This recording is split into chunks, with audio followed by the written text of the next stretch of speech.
Vital information.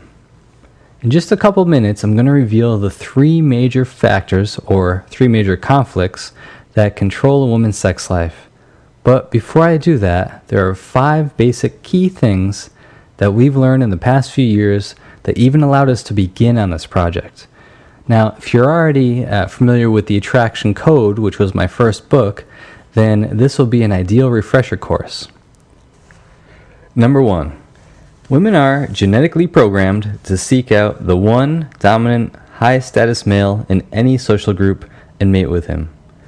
There's many evolutionary reasons for this, but the important thing to know is that she's going to mainly feel attraction to the one dominant guy in any social group. But remember, she may interact in many different social groups throughout her life, so she'll have many different mates. What this basically means is that if she's got a study group that she meets with on Thursday nights, there's a couple guys, couple girls, she spends significant time with that group, say, 5 to 10 hours, she will naturally become attracted to the one dominant guy in that context. All right, and let's say that she's got a different group of friends that she goes out with every Friday night to the club. Again, she's going to be attracted to the one dominant guy in that group as well. This is a general rule, and as we'll see later, this rule is not valid with all women. But basically, that's the basic idea of the alpha male, where the one alpha male has the ability to mate with the other women in the group. That's why you'll often see guys off the street who have no training whatsoever intuitively acting like jerks or assholes, pushing their friends around, pretending not to give a shit about anyone. Now, what they don't realize is that not only does this come across as insecurity, but also only certain types of women respond to that real dominant masculinity, and others, in fact, don't and look for other things. So it's not always a foolproof strategy. Number 2, most women are extremely fearful of being judged as a slut. This carries with it huge social consequences. And I think that most people know this to some degree, that women don't want to be judged as sluts, but they don't understand just how sensitive the issue really is, and even how small details of your interaction with a woman can lead to her perceiving that judgment. They're being scared of judged by their friends, other guys, society, and most importantly, you. That's right, even when a girl's interacting with you, she's still worried about what you're thinking about her, and if you're going to judge her as a slut. That's a big reason for resistance to you escalating with her. And that's something that many men miss. They believe that their interest alone and their desire for her relieves that fear, but trust me, it doesn't. It's a huge objection, not only to having sex with a guy, both too soon, even if lots of time has passed, but it's also the main reason why she rejects so many advances. In her mind, it's okay for her to flirt her ass off with a guy, but if he makes one wrong move too soon or inappropriately, or even if he just gives her the wrong look when he's making a move, it's game over. Number 3, 95% of all women have experienced some level of sexual trauma in their past. It could be recent, could be from a long time ago, could be as small as something like a woman going to the gym to work out and guys keep staring at her boobs.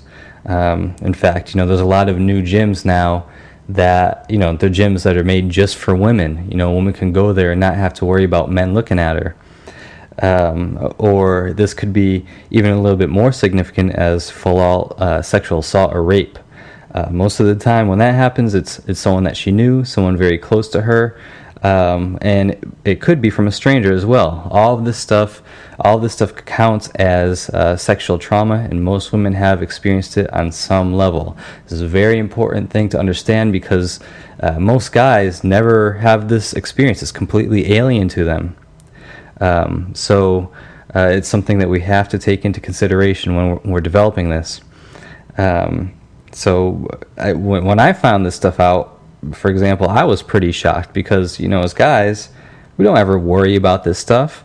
unless we're in like a prison or something, with guys that are trying to beat us up and assault us. But you just have to realize that women are smaller, they're weaker, 100 times less aggressive than the average man. The same feelings that you would have living in a prison with rapists and murderers walking around, guys that were, looking at you like they're like any minute they could attack you. That same feeling is sometimes experienced by women on a daily basis. And because of that, they have developed very sophisticated mental protection mechanisms to deal with that. A lot of this program is going to teach you exactly how to disarm those mechanisms. And also how women deal with these experiences mentally is very important to the model, as we'll soon talk about. Number 4, we live in a male-dominated society, and there is a lot of pressure for women to fit in. Most people in politics are men. Most bosses of businesses are men. Men are the leaders and the heads of households. Up until the 60s, women did not even leave the house to work normal jobs. They were just housewives. There is currently a strong movement for women to play the same roles as men right now, and it's being positioned as equality. Yes, from one perspective it shows equality, but let's not forget the millions of years of evolution where women were playing completely opposite but complementary roles. We are still in somewhat of a transition period in time where women have a range of conflicting pressures regarding the best way to live their lives, and even when women are comparatively young, even at 18, 19, or 20, they must make decisions that could affect their entire future. So this has to do with women being pressured by their parents, by schools, the education systems to be equals to men, to have careers and be just as successful as men. And this creates a pretty big conflict inside their mind, and we'll talk about that. Number 5, and this is a big one. Women love sex. They need sex just as much as men, and they actually experience more physical pleasure from sex as men. And there's been a lot of studies to verify this. Not only do you need to just watch, how much more control a woman loses during sex, or especially when she has an orgasm. Just watch and see her losing control. You don't see men losing physical control when he has an orgasm. So it's a much more intense feeling for them. It takes over their body. This is a very big thing to understand. A lot of guys that are just starting out think that, if they have a lot of difficulty, they think that women don't like sex, or they think it's gross, or they don't enjoy having it with new guys and things like that. And that's just not true.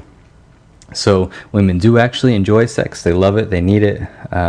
And they experience a lot of pleasure from it, even more than men in some cases. There's actually 2 psychological elements that relate to this. First of all, having sex with a new guy is considered much more taboo for women than it is for men. I mean, most men are considered studs, with the more women that they sleep with. But because of this difference, that women are judged as sluts and guys are judged as studs, because of that difference, there's an additional element of an excitement element, that rush that women are going to feel when they're doing something that's considered taboo like that.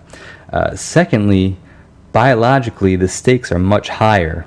If a guy has sex, he reloads in minutes and he's ready to go again. Like if a guy has sex with a girl, half hour later, new girl wants to have sex with him, he's ready to go.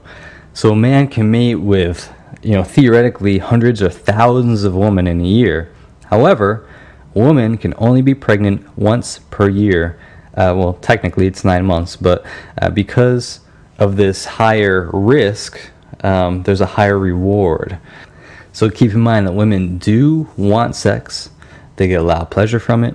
They enjoy it, but they have very strict criteria that must be met. And satisfying those criteria is different depending on her character type. And we're going to talk a lot more about that, the differences between women and what their criteria is for getting physical with a guy.